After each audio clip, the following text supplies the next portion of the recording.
ये मनुष्य मंदिर है।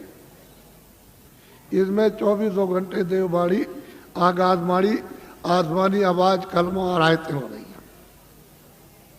मैं तुमको इधर बताता हूं, देखो इधर ये जीवात्मा न इधर है न इस तरफ है, न ये इधर बैठी हुई न इधर, और न इस तरफ है, यानी इधर नीचे कहीं नहीं।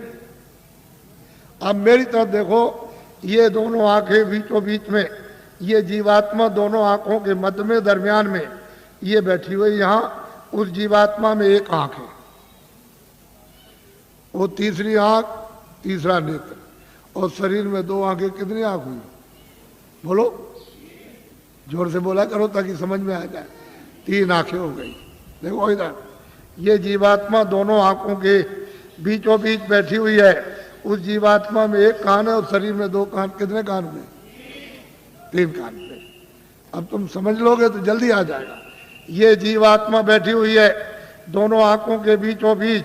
उस जीवात्मा में एक नाक है और शरीर में 2 नाक। कितनी नाक हुई? 3 हो गई। तुमको कभी किसी ने बताया कि 3 आंख है, 3 कान है, 3 नाक है? कोई बताने वाला तुमको मिला? पहले सोचो इस बात के लिए। तो इधर देखो, ये 2 आंख, 2 कान, 2 नाक, ये तो शरीर में। ये बाहर का काम करते हैं, सुनने का और देखने का और सूंघने का। अब जो अंदर में जीवात्मा जो बैठी है, उसमें एक कान है, एक आंख है और एक नाक है। तो इस आकाश के ऊपर सुनने का काम करेगी, देखने का और सूंघने का। तो तुमने कभी शास्त्रों में कि स्वर्ग की और बैकुंठ की बहिष्ठ की कितनी सुगंधी है, तुमने कभी सुना? तो ये नाक सूंघेगी।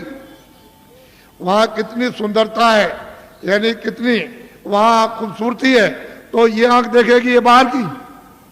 तुमने कभी किसी से पूछा, और तुमने कभी रामायण है, गीता है, कभी शास्त्रों को तुमने ध्यान से पढ़ा? उन महात्माओं ने तो देखा था, उन्होंने तो तीसरी आंख, तीसरा कान उन्होंने खोला था। इन आत्माओं की जमीन जो ये दोनों आंखों के बीचों बीच बैठी हुई है, तो इधर देखो ये डंडा है, ये पूरा डंडा, पूरा का पूरा।